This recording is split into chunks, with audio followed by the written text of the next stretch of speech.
What's going on, everybody? And today I'm bringing you my PS Vita review, and it's pretty kind of like I'm gonna go walk you guys through it with the hardware, software, and all that, and I'm gonna give you guys my feedback of this portable gaming device. And after spending a few months with it, I gotta say this, I'm loving this device. It's pretty awesome, and it's pretty cool. So right now, let me just run you over through some specs right now. So right now it has a quad-core ARM Cortex A9 chip with it, with the GPU of SGX 543 MP4 Plus. It has a 5-inch diagonally OLED display. It has a 960 by 544 resolution. It also has a multi-touch capacitive screen and a multi-touch capacitive touchpad, and it has a front-facing camera, which is right there, and a rear camera, which is right there. It also has a 6-axis motion sensing system, has a gyroscope, accelerometer, and electronic compass. It also has a built-in GPS, Wi-Fi location services, and that's pretty much it for the internals. Now the outside has a PS button right here, left analog stick, and has the left speaker right here. It has directional buttons right here, logos, and on the right side it has a right analog the stick. Oops. Has a select and start button, right speaker grill, and the power buttons, which is right here. Well, actually the action buttons, to say. On top, what you have is, let me just focus on that. It has the directional volume buttons, and it has a power button, which is right here. Now right here where it says PS Vita, I don't know if you guys can see it, but this is where you put in the games. Currently, what I'm playing right now is Resistance, which is a pretty cool game so far. And right here is where you put third-party accessories. Now, I gotta give credit to to Sony for building such a great UI. It's very like fluid. Everything, like the software, it's really fluid, fast, smooth and everything, all the 9 yards. And it's pretty cool too. I like the bubbles right here, like where you could click, and like the animation right here, you can actually refresh it like manual, and right here just start, which is nice. This is the PSN store, and we're just waiting. And right here you can check your Vita games or crossplay games, which is between PS Vita and PS3, PSP games, minis and demos, apps, and media, and all this other stuff. And right here it gives you the quick access to popular games and other stuff. And what I really like about this is how do you close the applications right here. Just a little swipe and it's done. It's closed. What I really like about this is if you're familiar with iOS devices from Apple, the way the multitasking works, from what I found, is very similar to what Apple has for multitasking for iOS devices. You can start, you can play, and it starts, and you pause it, and it just leaves you right there. Once you get out of there, it pauses, and you can just move on to select some other ones. Now the native apps are the welcoming pack, which just gives you a walkthrough if you first open it. I really recommend just figuring things out on your own. The party app is just getting together with a couple of friends, group chat and everything. PSN store, well, PS store is pretty simple, just buy stuff. And the near is just to see local people around you who have PS Vitas and all that. And it tells you who bought or whatever, to find out what people around you are playing. And let's close that. Friends, just to check out a couple of your friends. And pretty much it. Connecting to the PlayStation Network. Let's see. Screw it, take it too long. We're gonna close that group messaging, just messaging trophies, which is pretty cool because in the Vita you get trophies from the Vita games. And now we're gonna sign in, and you could check. Well, let it sync for the server first. And oh, it's pretty quick. That's pretty quick. And you can put the Vita games. And then these are all the trophies for the Vita so far, and the PlayStation Network. We're gonna not worry about that. Photos with the camera. Contact Manager, you get an application for the PC or Mac, and you can sync photos, music, and videos in a browser. I'm gonna go in depth a little bit later for that. And this is also cool, like a little shortcut, like to go.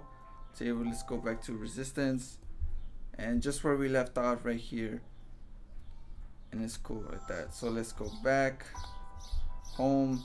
If you hold the PS home button, you get a few shortcut keys, you know, disable microphone, chat, and the brightness, which is pretty cool. And you click X on that. Now, as you move up and down, you can notice that my wallpaper changes, which is pretty nice of custom, you know, bit of customization right there.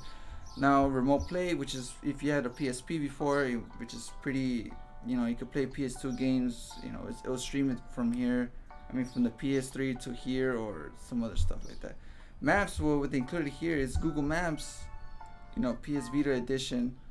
We're gonna close that. It doesn't really close it, just like freezes it or pauses it. And you could check Google Maps. Let's see, loading, and you could put let's put in Paris or something. Let's put Paris, and then they'll give you a map of Paris, and there it is. Voila, the Paris. And there it is, which is pretty cool. It doesn't give you a turn-by-turn, you know, navigation or anything like that. It's just, you know, basic maps. It does give you like directions and everything. Settings, you know, pretty much settings. You know, just you know, adjust the settings. You know, pretty much system updates, networks, all this other stuff. You probably want other things. And Facebook this is like third-party apps. You know, Facebook. Netflix, Live Tweet, which is a Twitter client, and other stuff. And below it's just the games that you installed, and pretty much. But what I really like about this, you know, is the Netflix app. Netflix for the PS Vita is really good and everything. Like especially with the 5-inch OLED display, it's just awesome. Especially with videos too. Watch videos; they look pretty cool. Pretty cool. And also you could rent movies, you could do all that, and you can also check on something.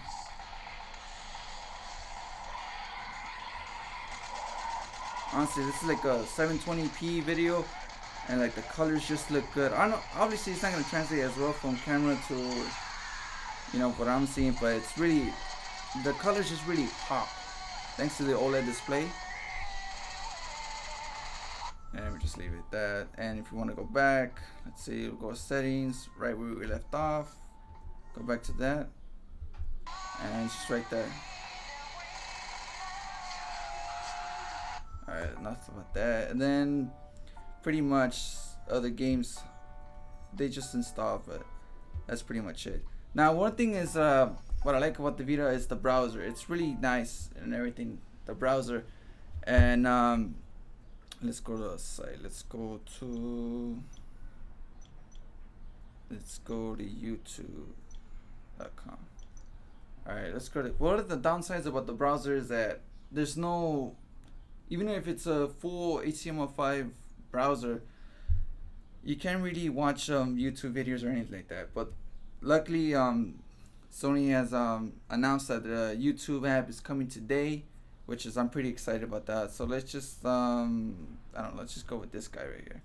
And you can't really view you know, videos. There's no flash, there's no, you know, I don't know why you can't watch videos, even if HTML5 you know, supported browsers or whatever. But I don't know, but there's other ways to do it. But other than that, it's pretty smooth. But the only downside of this is two downsides for me. You can't, you know, you can't view videos, you know, via flash or whatever, HTML5, but you can't view videos whatsoever. And the scrolling, the checkerboard, oh, that's like too much checkerboard, a lot of checkerboard for that. That's probably like just my downside. It's a little bit annoying for that. Other than that, pinch to zoom is pretty smooth, but the checkerboarding just kills it. But other than that, the browser is really good. It's just the checkerboard and no videos, you know, that just kills it for me. Other than that, it's pretty good. Now, it's like the Vita is really good. You know, it's really good and everything. Is that the battery life, from what I found, it's pretty accurate what Sony says. You know, a few hours of gaming, hardcore gaming, or whatever you want to call it. It's pretty accurate. It's around there. You know, a few hours, like maybe like I forget what the 5 hours maybe max. I got it like one time. Probably got a little bit around there, a little bit less.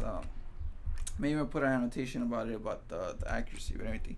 The cameras, I did a video about the cameras that they're alright, you know, they're like maybe the Sony purposes for you know, augmented reality and video chat with Skype, and that's pretty much it. Because other than that, low light, the pictures are just pictures are just horrible and low light, but light, you know, they're okay, just colors are lacking and everything. But the camera's only for, you know, like table soccer, like this, you know, for augmented reality, like playing like this, ooh, like that. But that's pretty much it.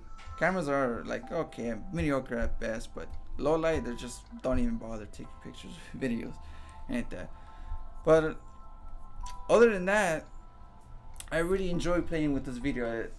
You know, I find playing games more enjoyable than playing, you know, casual games from this. So what, you know, it's pretty cool. Like I prefer gaming with this than, you know, just like an iPhone or whatever, because you know, there's a whole argument, you know, iPhone, if you want a gaming device, iPhone's the way to go. But you know, that's more casual gaming, that more better. Plus gaming with the 3.5, it's not really that great anymore compared to, like, you know, other smartphones with bigger screens and everything. But I prefer with physical, you know.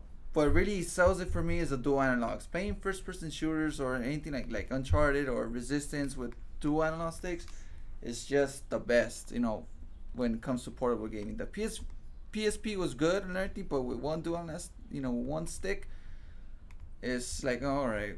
But with two, damn, it makes a world difference with this. And now, this one is the Wi-Fi edition. This one's $250. I got it off in when it first came out. I got it in Target, and it gave me a deal. And if I buy it, I get a memory 4 gig for free and everything, and which is pretty good. But now, you know, other games are coming out. Assassin's Creed, Call of Duty Black Ops is coming for the Vita, which is gonna be hopefully amazing and everything. I have good, you know, I'm really hopeful for that game. And now it's time for, you know, the biggest question, whether or not you guys should buy it. You know, there's a lot of arguments, you know, oh, don't buy it, there's not enough games or anything. But those guys, you know, those people think in the short run and everything. But if you think about the long run, it's worth it. This device is worth it, you know, for $250, you know, to get a bunch of games are gonna come out soon. Developers are gonna port their apps in here and everything, and it's just gonna be a good, you know, a good investment. That's, you know, that's what I think. That's what I thought. You know, in the long run, in a few years, this is gonna be a good investment. You know, that's my take on it. You know, I think you guys should. If you guys have the cash, well, if your parents have the cash, and they're willing to buy this, you know, go for it. You know, you're not gonna be let down. You know, trust me, when all the good games are coming out, you know, it takes time for developers to, you know, to bring this out. But when those games come out, you're gonna be one happy little camper right here. Well, anyways, that's my review. 2 thumbs up. You know, it's well worth the $250 in the long run and everything. So that's my review. So what do you guys think about the PS Vita? I wanna know your thoughts about it. For those guys who have it already, you know, leave it down in the comments below. What do you guys think about your Vitas and everything? You know, for those guys, I don't know, guys, for people, who who already have it, who don't have it, if you have any questions, just feel free to ask me, via message or in the comments, and I'll answer them the best I can. Anyways, that's it for my review. Hope you enjoyed it, and I'll see you guys in the next one.